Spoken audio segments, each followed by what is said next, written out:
Olá, hoje a gente vai fundo em uma das condições mais enigmáticas e subdiagnosticadas da gastroenterologia, a doença celíaca. E para isso, nosso material é de primeira, uma apresentação clínica super detalhada da doutora Christian Kelly Ponzo e o protocolo clínico do Ministério da Saúde, na sua versão mais nova, de 2025. A nossa missão aqui vai além de uma simples revisão. Vamos tratar a doença celíaca como um mistério a ser desvendado. E as fontes já dão a primeira pista, né?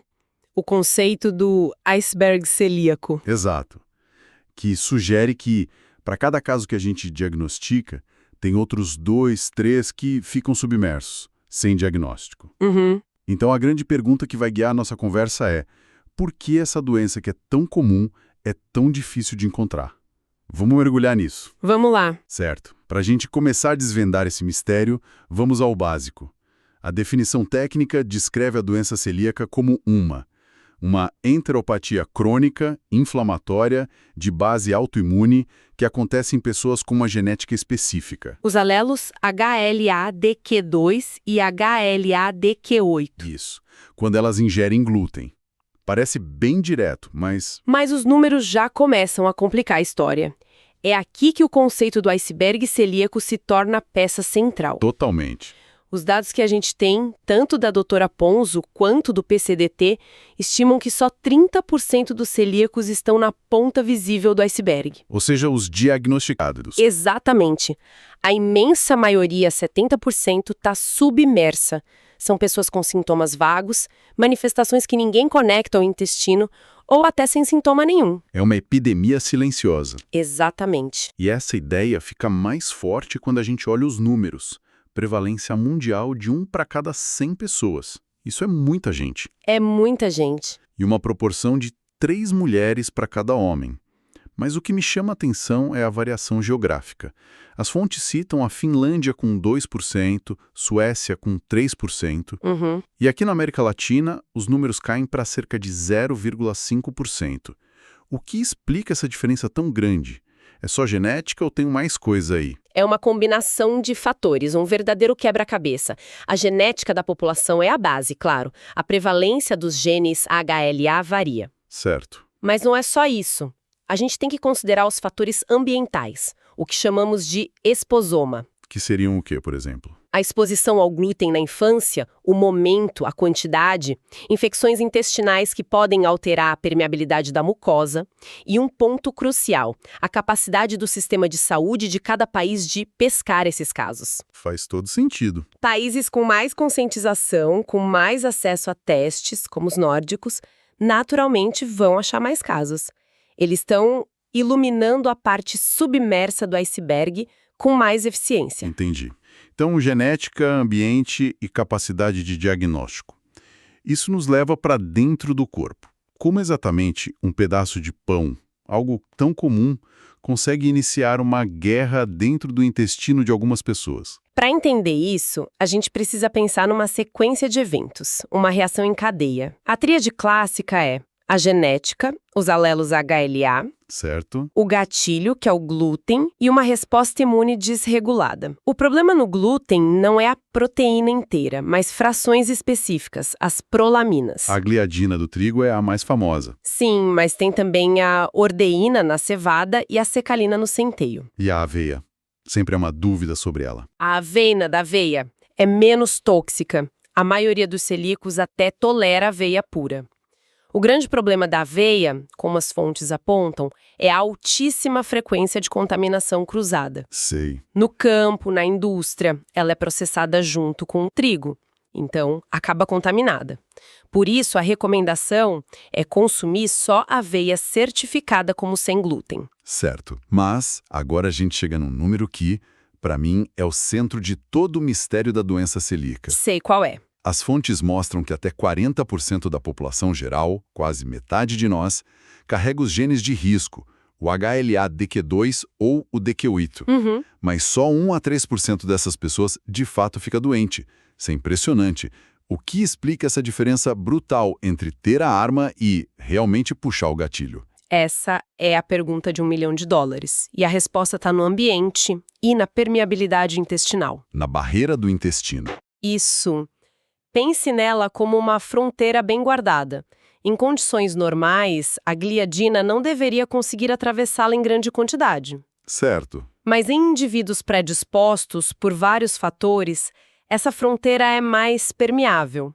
A gliadina invade o território e lá dentro, na lâmina própria, ela encontra uma enzima chamada transglutaminase tecidual, ATTG. A mesma TTG do exame de sangue, o anti-TTG? Exatamente. A ATTG funciona como uma espécie de maquiadora molecular. Ela modifica a gliadina através de um processo químico chamado deamidação. E essa maquiagem a torna irreconhecível e perigosa para o sistema imune, não é isso? Precisamente.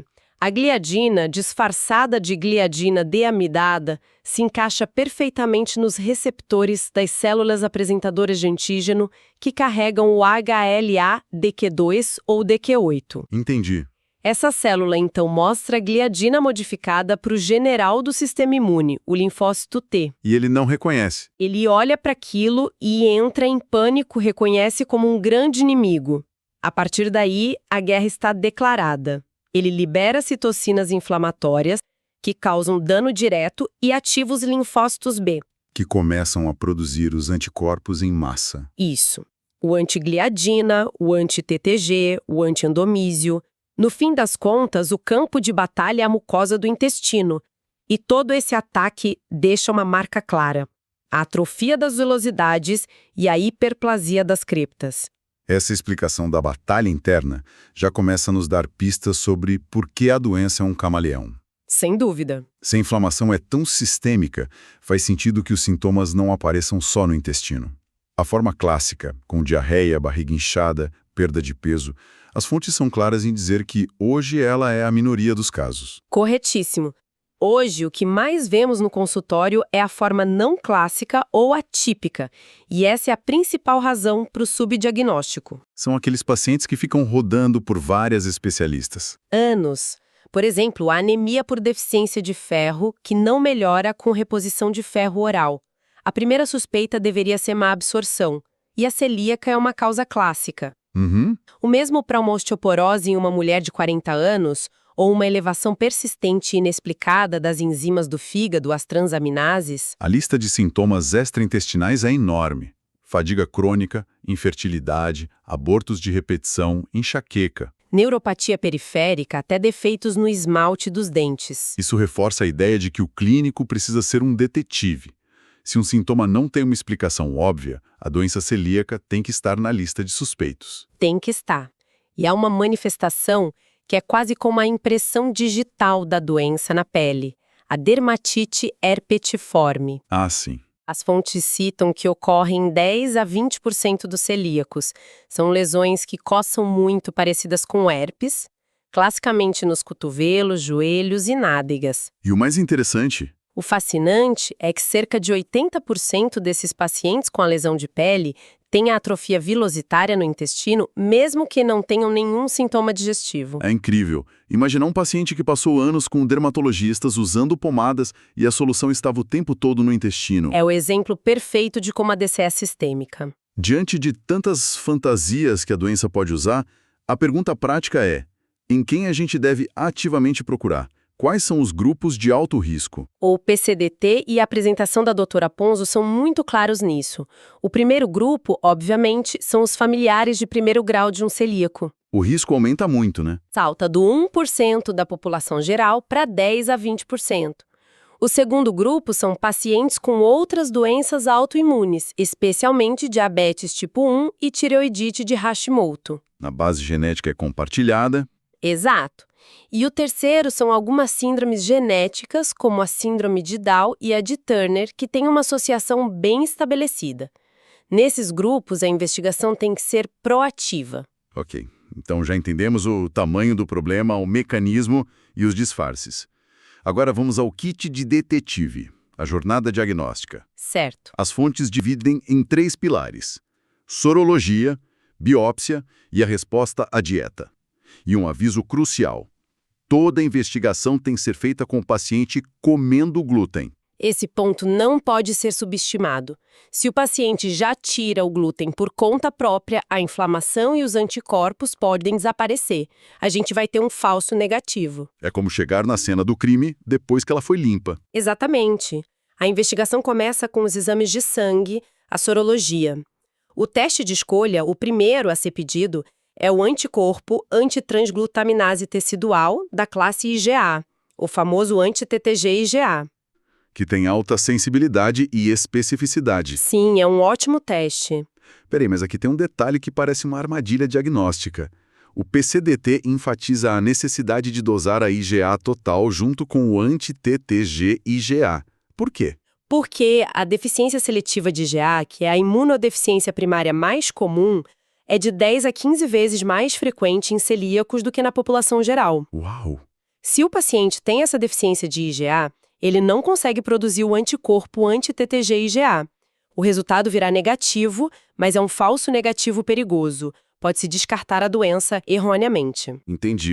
Então, se o nosso principal teste pode falhar justamente no público que estamos testando, como a gente contorna isso? Se a IgA total vier baixa, o que fazemos? Nesse cenário, nós trocamos a classe do anticorpo que estamos procurando. Pedimos os testes da classe IgG. Certo.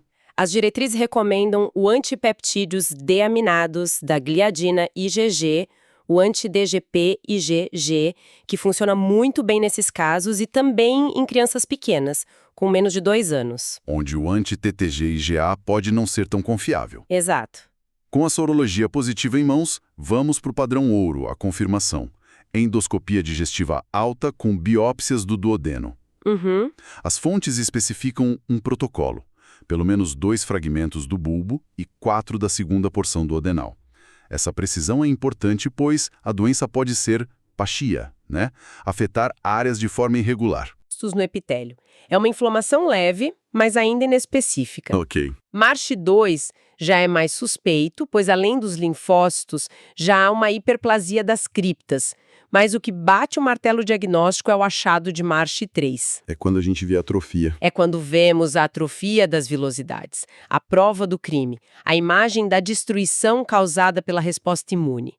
É a confirmação histológica. E o teste genético, o HLA-DQ2-DQ8, onde ele entra? Muita gente acha que ele serve para diagnosticar. Esse é um erro comum. As fontes esclarecem perfeitamente o papel dele. Como quase 40% da população tem os genes, um resultado positivo não confirma nada. Certo. O grande poder do teste genético está no resultado negativo. Ele tem um valor preditivo negativo altíssimo, maior que 99%. Ou seja, se o paciente não tem os genes HLA-DQ2 ou DQ8, é praticamente impossível que ele tenha doença celíaca. É a ferramenta perfeita para excluir a doença em casos de dúvida. faz sentido. Ou para descartar a necessidade de acompanhamento em familiares de celíacos, por exemplo. Uma vez que o diagnóstico está confirmado com sorologia e biópsia, chegamos ao tratamento. E aqui não há meio termo. Nenhum. As fontes são unânimes.